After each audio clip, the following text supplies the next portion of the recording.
Today we are going to see the 33rd verse in 5th chapter of the Gospel of John.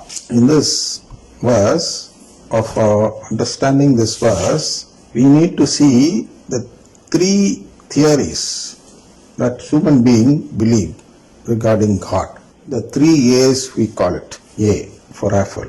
What are the three A's? First is the avengement theory. Second, the atonement theory. And third, the agreement theory. See, it reads like this. Third verse, it reads like this. You sent messengers to John, and he testified to the truth.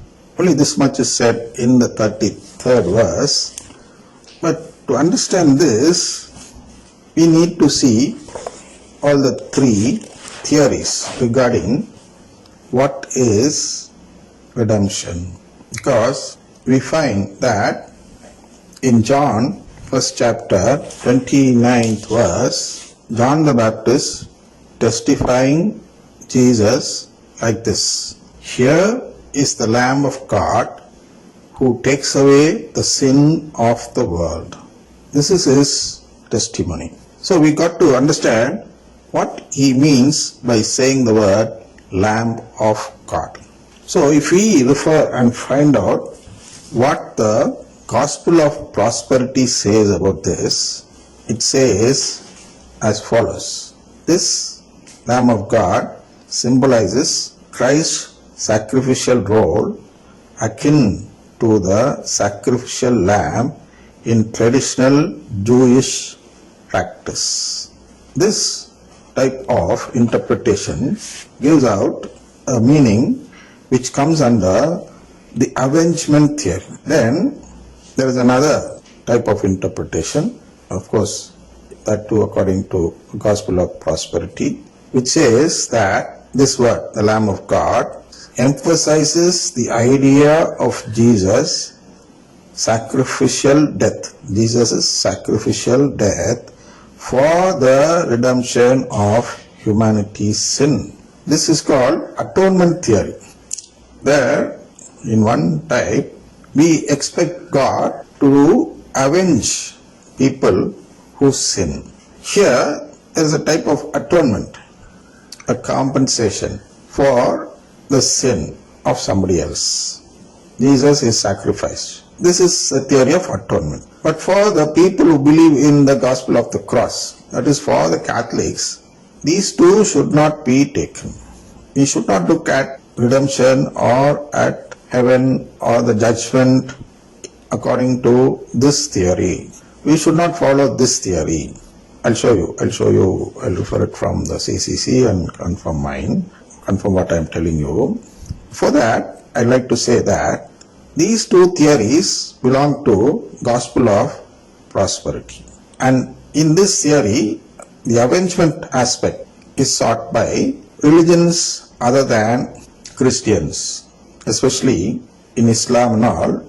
They follow this avengement theory. In Hinduism also they follow this avengement theory, where God punishes sinners, where it is said that sinners should be punished. And so they don't sin just to escape this punishment.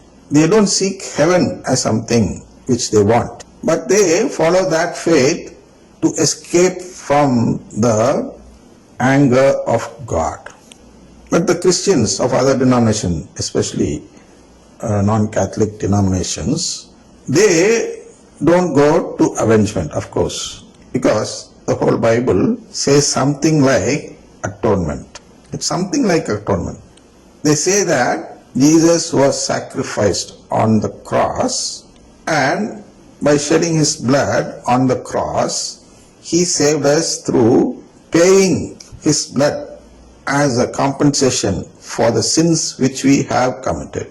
This type of interpretation is actually called or addressed as or looked at as anathema in our faith, because Jesus' blood is very precious, and such a precious blood should not be given to the hands of the devil or the Satan. So as soon as Satan touches such a bread, it becomes an anathema, is what they believe, is what they believed in the past. And even now we got to follow it since it's an anathema. And so, what are we believing? What does the Catholic Church believe? Oh, what is the interpretation according to the gospel of the cross? For this theory, believe in a theory called agreement theory. The third A, agreement. We make an agreement with God. What? So that He can make us gods, co-heirs with Christ. So, these words, according to our belief, is a metaphor for Eucharist. They don't believe in Eucharist, other Christians. They don't believe in Eucharist. They believe in the breaking of the bread, but not in the new covenant which we believe.